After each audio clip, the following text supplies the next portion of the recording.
também manda sinais e te deixa ansioso. Sim, sim. Tem as barreiras, né? Então tem a barreira intestinal e a barreira hematoencefálica. A intestinal tá no intestino e a hematoencefálica tá no seu cérebro. Então, a partir do momento que você tem uma inflamação, começa a passar, né? Essa barreira, ela começa a ficar permeável, que a gente chama. Como se fosse, né, uma barreira permeável, uma peneira que está passando conteúdo pró-inflamatório, que inflama. E quem que inicia tudo isso? O LPS, que foi o que eu te falei. Que é o cara que começa. O cara que começa a bagaça, entendeu? E tem essa conversa full time, full day. Por isso que o que você pensa é muito importante. A forma com que você lida, né, com as coisas da sua vida, com as coisas da dieta é muito importante. É muito mais complexo do que a gente imagina. Como que é a relação do estresse com a nutrição em geral, a alimentação? Bom, existem pessoas que quando ficam ansiosas, pessoas que tendem a comer menos no geral. Quando estão ansiosas, comem menos. E pessoas que tendem a comer mais, quando estão ansiosas, comem mais.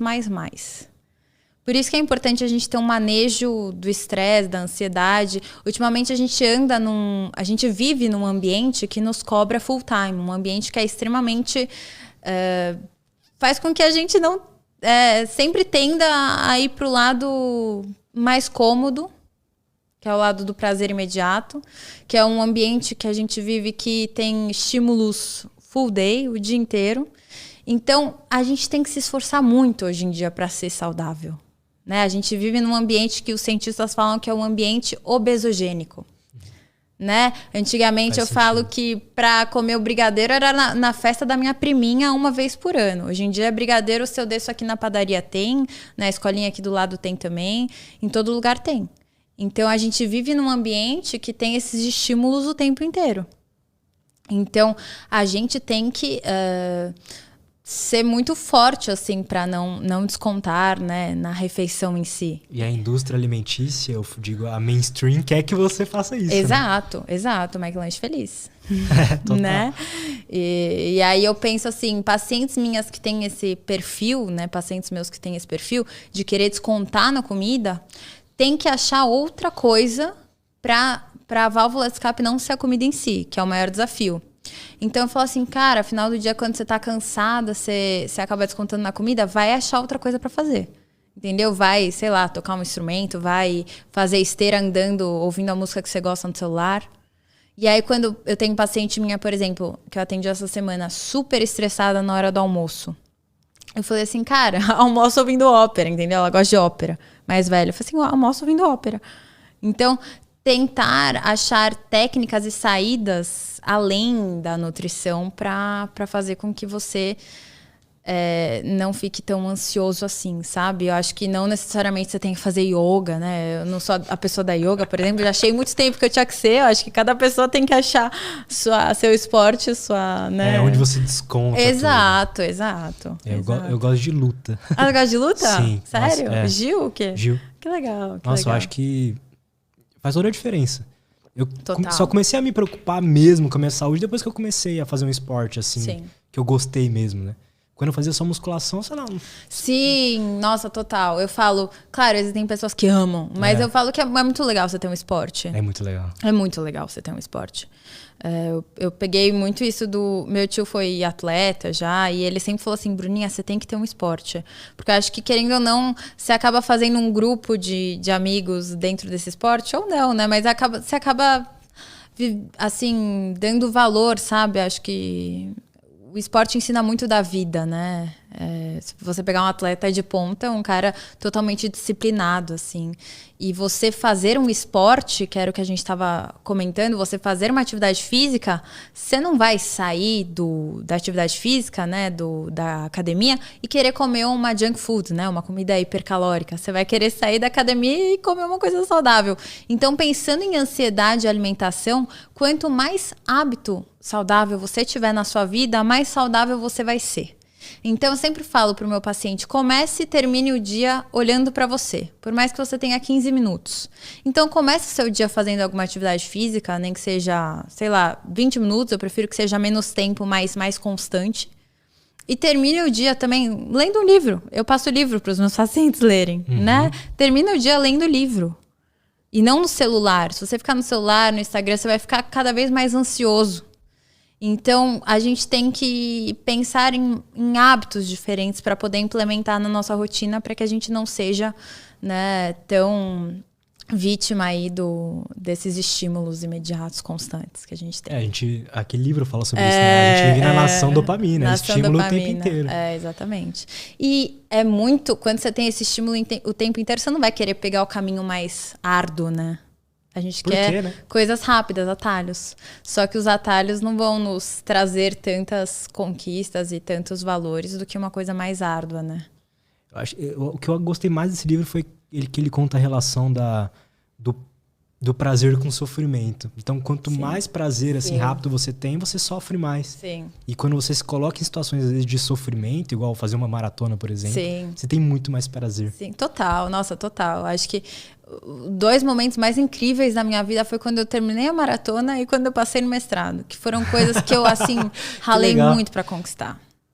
E eu valorizo muito isso, assim. Acho que foram momentos que, de fato, me mudaram, assim, sabe? Eu acho que quando a gente começa a entender, a virar a chavinha de que a gente tem que ser protagonista de tudo que a gente está fazendo, ir atrás, que por mais que alguém te dê alguma coisa, né, por mais que você tenha muita coisa, quando você vai lá e conquista o prazer, para mim é insubstituível, assim. Faz todo sentido. Né? Como é que foi essa questão da maratona, assim? O que você faz quando chega aquele pensamento? Desiste? Cara, eu corro sem fone, tá? Então você fica... É uma terapia. Eu nunca cheguei a fazer terapia, mas é uma terapia que você fica o tempo inteiro conversando com você. E... Você fica durante a prova nessa... Eu fiquei nessa conversa, né? E é legal que, por exemplo, como você fica correndo num ritmo que você não fica ofegante... Então, você acaba conversando com pessoas que estão do seu lado, se conhece. Eu acho que o meio do esporte é um meio que tem pessoas que se motivam muito entre si, assim. Eu fiz amizades incríveis no esporte. E aí, quando você completa, nossa, pode vir qualquer BO da sua vida que você responde, você já quer outro para resolver e vida que segue. Acho que quando você faz um esporte, quando você faz alguma coisa que você ralou muito para conquistar, podem vir qualquer outras coisas na sua vida que você vai estar lá forte para encarar toda a situação. E vira um vício, né? Vira. Esporte vira um vício, trabalhar vira um vício. A gente tem que, às vezes, se policiar até para não trabalhar tanto. Imagino que você também, né, Lutz? Sim. Eu imagino que qualquer pessoa que faça o que gosta tem esse perigo, né? Eu vejo... assim, o que eu tenho mais contato é com a galera que trabalha com YouTube também e tal. E muitos acabam transformando seus hobbies ou seus gostos, o que eles amam, no trabalho. Sim. E é onde mais tem burnout é na galera da internet. E eu imagino que seja muito dessa relação, assim. Você não para, você acha que não está trabalhando. Sim. Então, eu nunca considerei o podcast como um trabalho, entende? Sim. Só que aí quando eu comecei a fazer 5, 6 na semana, aí eu tive burnout. Você teve? Tive, porque é um trabalho, né? Você usa o seu cérebro, você pesquisa a pessoa, pesquisa o tema. E isso suga, né? Eu tava até conversando com uma amiga que eu trabalho, ela trabalha com marketing, a dona Leide, ela até tá fazendo 1 mês de detox de celular. Que legal isso. De Instagram. E ela agora tá conseguindo ler mais, então... Você acaba entrando numa realidade virtual, de ficar só no Instagram, numa realidade que não existe, e você não vive sua vida, né? Eu acho que muito do porquê atualmente o tempo tem se passado mais rápido é que atualmente a gente nunca vive um momento. Então essa ansiedade faz com que a gente não viva o momento. Que a gente sempre pense no futuro e se frustre com o passado. E nunca, né, vive de fato o que está acontecendo agora. É muito difícil você prestar atenção o tempo inteiro no momento, que é o que a gente chama de mindfulness, né? A atenção plena. E aí, puxando o gancho para alimentação, tem o mindful eating, que é o comer consciente. Nossa, eu sou muito ruim com isso. Porque você come no celular, trabalha... sim. Não, sim. Às vezes eu nem uso mais, assim, nem fico no computador e tal, mas eu fico pensando muito, acho. Sim, E aí eu tô lá comendo, quando eu vejo já acabou e eu como rápido, né? Pessoas que têm compulsão alimentar nem sentem o doce, assim, por exemplo. Tá com vontade de comer, só come e nem sente prazer. Então esse É muito ruim comer rápido? É bem ruim. É bem ruim. O ideal, obviamente, é a gente, né, ter um tempo de refeição. A refeição é todo momento. Então, tem lá as 10 regras do Mindful Eating, os 10 mandamentos, que alguns deles, eu não sei todos de cor, mas alguns deles são a cada garfada, descanse o talher, preste atenção no momento, sinta o alimento, né, agradeça pelo alimento que está na sua frente e várias outras questões. Então, é importante a gente estar presente, sabe? Legal isso. E tem... Você já ouviu falar em Blue Zones? Não. Não? Zonas azuis. Que acho que é legal a gente falar sobre longevidade, sabe? Então, existem regiões no mundo que são regiões onde as pessoas vivem mais. Então, teve um repórter, o Dan Buettner, que ele, junto com a National Geographic, o Instituto também Internacional de Idade, eles começaram a perceber, poxa, onde será que estão as pessoas que vivem mais?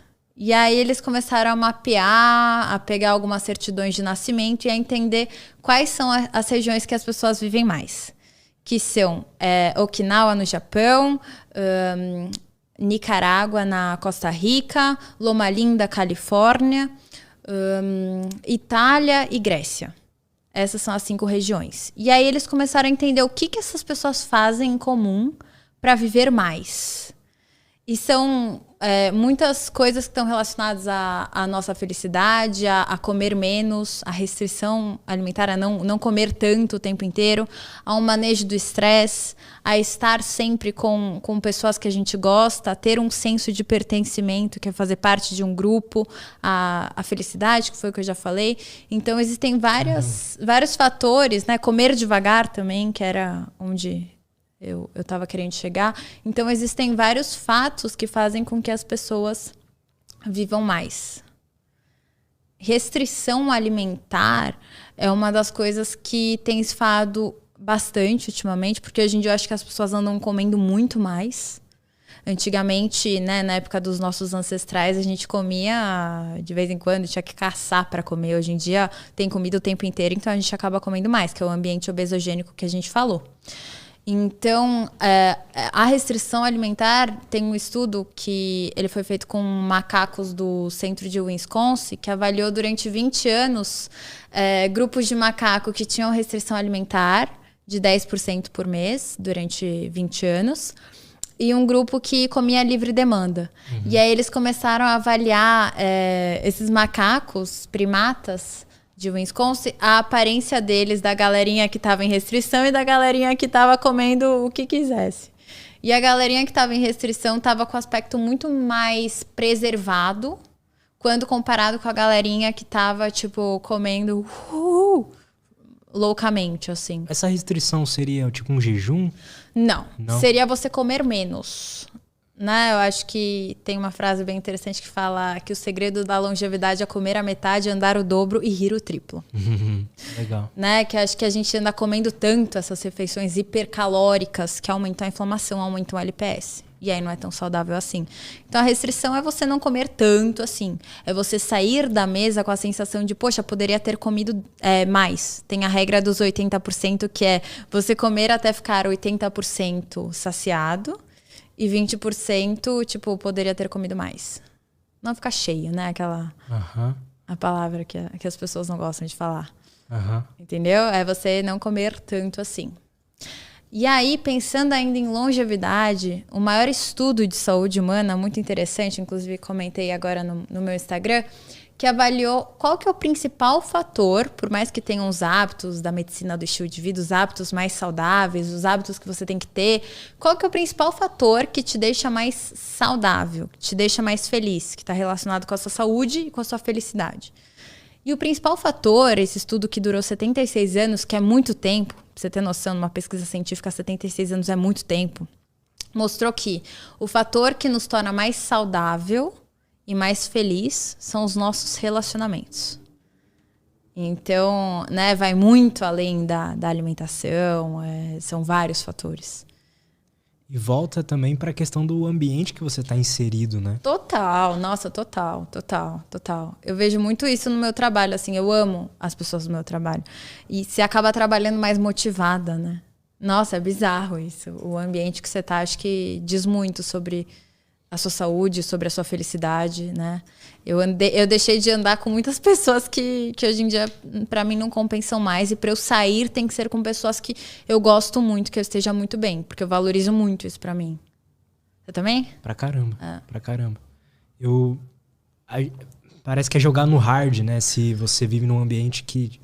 A gente já vive num ambiente que atrapalha a gente, né? Então, como você falou, os relacionamentos são super importantes. Mas a gente tá cada vez mais se distanciando das pessoas... Porque já tá no celular mesmo. Total. Né? A gente conversa por ali e tal. Então fica uma coisa meio rasa. Aí a indústria toda, alimentícia, por exemplo, tá sempre puxando a gente para um ambiente também pior, né? Sim, sim. E às vezes, por conta disso, as pessoas ao nosso redor vão ficando mais chatas também, né? Então, imagina você tá em volta de um monte de pessoa que tá, sei lá, inflamada, por exemplo. Sim. Entende? A pessoa vai estar sempre meio para baixo, o humor não vai estar tão legal. Enfesada, né? A pessoa enfesada, que vai muito ao encontro de um exemplo de eixo intestino-cérebro, né? Uma pessoa enfesada é uma pessoa mal-humorada, é uma pessoa constipada. Que aí, quando você tá com uma inflamação intestinal, você fica mal-humorado, por exemplo. Total. Por isso que eu gosto da nossa bolha, porque todo mundo se cuida. A bolha da saúde. É importante, todo mundo se cuida, todo mundo estuda e tudo mais. Sim. Como é que você faz para um paciente, ou como é que você tem a visão disso, dele fazer mudanças de hábitos, assim, que às vezes ele tá drásticas, eu poderia dizer, mas que ele não tá acostumado, sabe? Como é que você vai levando a pessoa para um lado mais saudável da vida, um lado que vai ajudar ela a alcançar os objetivos dela e tal? Eu acho que para a pessoa mudar de hábito, ela não tem que mudar, por exemplo, quero fazer dieta para emagrecer, simplesmente emagrecer.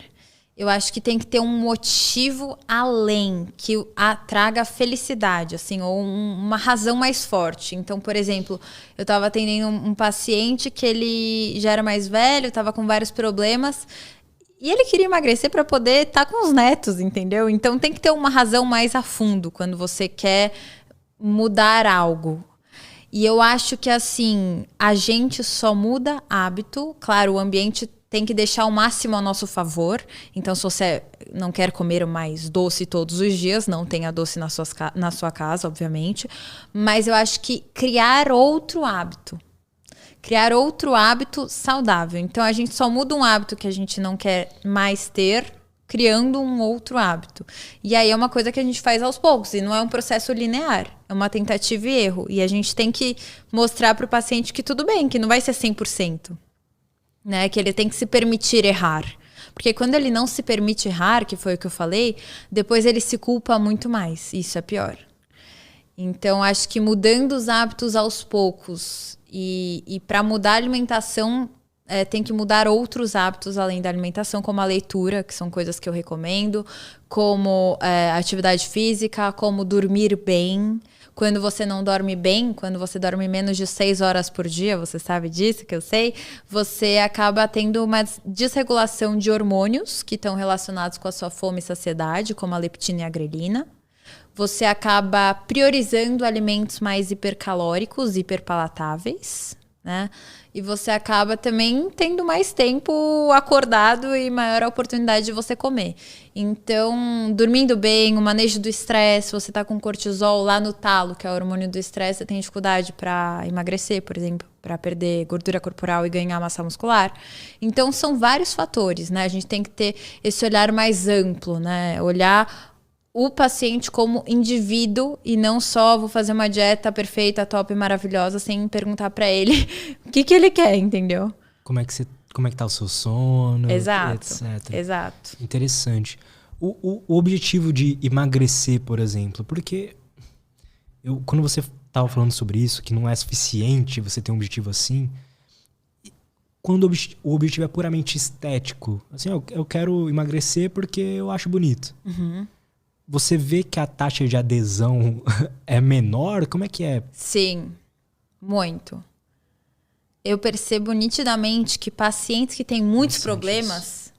Eu tenho uma paciente que eu sempre falo que ela é meu exemplo, que ela tem esclerose múltipla. E é uma paciente super regrada, mas regrada sem se punir. Regrada super motivada, com tesão de comer bem, de se alimentar, de praticar esporte. Ela passa metade do ano em São Paulo, metade do ano no Ceará fazendo kitesurf, sei lá. Então, animal. E ela é uma pessoa que, ela tem o prazer por isso. E acho que muito desse prazer que ela trouxe, muito dessa vontade por querer ter um estilo de vida saudável, não uma dieta de 1 mês para emagrecer e whatever, foi o fato dela ter esse problema muito grande. Então, eu vejo que pacientes que não têm muitos problemas, isso é uma coisa legal de falar, que não têm tantas responsabilidades, assim, são pessoas que mais reclamam e que mais têm dificuldade de mudar o hábito. Pacientes que têm muitos problemas, a mudança é mais drástica, assim. Por exemplo, um paciente meu não mudava, até que a glicose dele foi para 107, que é muito alto. Eu falei assim, cara, você tem que mudar agora, senão você vai ficar, tipo, diabetes tipo 2 e você vai viver gastando R$1.000 por mês com medicamento, entendeu? Assustei ele real. Às vezes eu sou boazinha, mas às vezes eu sou respect grossa, assim. E aí ele mudou no medo. Eu acho que você tem que ter alguma causa maior, assim. Mudar porque, quero ficar com o corpo da menina do Instagram, não é o bastante, assim. Faz muito sentido isso, porque eu acredito até...